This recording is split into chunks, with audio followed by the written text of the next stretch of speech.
La chronique du jour. La chronique du jour. Jérôme Carlos. Bonjour. Agbono. Ce mot, emprunté à la langue fon, aura particulièrement marqué le discours d'investiture du président Patrice Talon. C'était à Porto-Novo le 23 mai 2021. Le chef de l'État s'engageait devant ses compatriotes à réussir son second quinquennat afin de mériter le surnom d'Agbono. À comprendre comme un homme d'action hors du commun, un personnage exceptionnel, capable d'actions remarquables et qui, tel Hercule dans la mythologie grecque, est crédité de travaux magnifiques qui forcent respect et admiration. Le décryptage de ce surnom, en lien avec l'ambition de construire un Bénin nouveau, autorise une réflexion. Articulons-la autour de 3 principaux points. D'abord, Agbono, comme la figure d'un travailleur acharné. Ensuite, Agbono, comme la figure du leader inspiré et clairvoyant.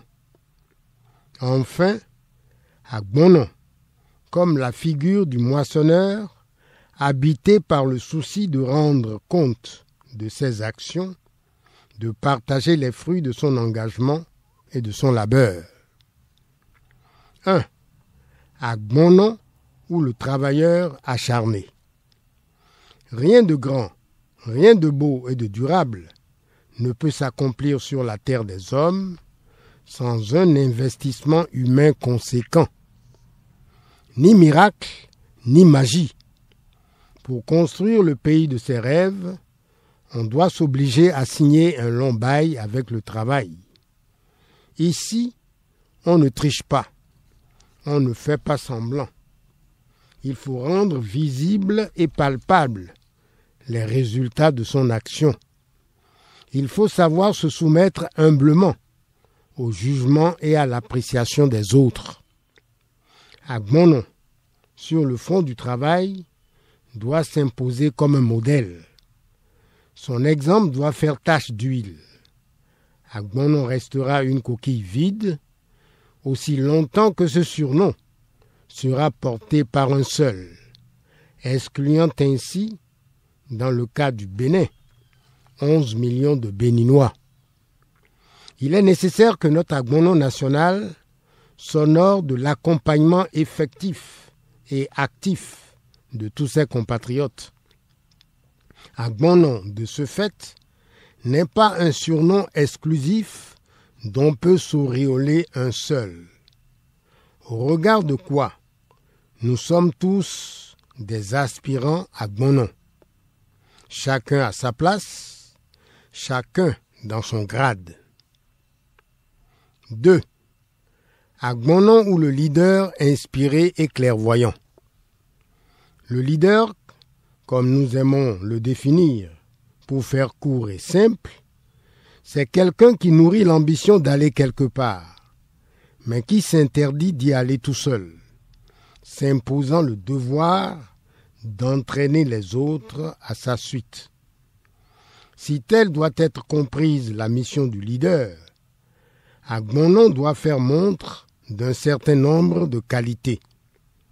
Savoir qui il est, allusion faite au « connais-toi toi-même » de Socrate. Savoir où il va, c'est-à-dire avoir de la vision, une idée aussi claire que possible des buts et des objectifs qu'il poursuit. Savoir décliner avec les autres les buts et les objectifs en réalisation concrète. Tout dépend de la qualité de ses convictions, de la hauteur de ses ambitions, de l'étendue de ses talents, notamment de ses talents de communicateur. Enfin, avoir par humilité et en toutes circonstances le triomphe modeste. Car toute œuvre humaine est perfectible, et il est vaniteux de se croire sorti de la cuisse de Jupiter. 3. Agbonon, ou le moissonneur qui fait d'un principe intangible la reddition des comptes, le partage des fruits de son labeur.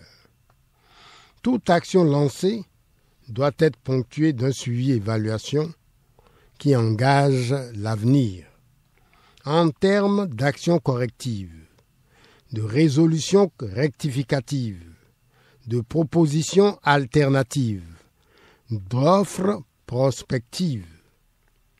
En bouclant ainsi la boucle, Agbonon peut-il s'arroger le droit de dormir enfin du sommeil du juste? Que non. Même loin des responsabilités factuelles du pouvoir d'État, Agbonon ne cessera plus d'être sur la brèche. Il aborde un nouveau pan de sa vie. Une page nouvelle s'ouvre. Elle doit s'animer des connaissances accumulées, de l'expérience capitalisée, bref, des acquis humains exceptionnels qui formatent à vie un homme. Une autre manière de dire que Agbonon est interdit de retraite. Il peut changer son fusil d'épaule, mais il ne peut cesser de se rendre disponible pour d'autres combats. Au total, le surnom Agbonon induit un changement profond. Il s'agit avant tout d'une transformation humaine. Une transformation humaine de qualité. Une transformation humaine individuelle et collective, intérieure et intégrale. Qui dit mieux? Merci pour l'attention et à jeudi prochain. C'était la chronique du jour. Retrouvez la chronique sur www.capfm.com.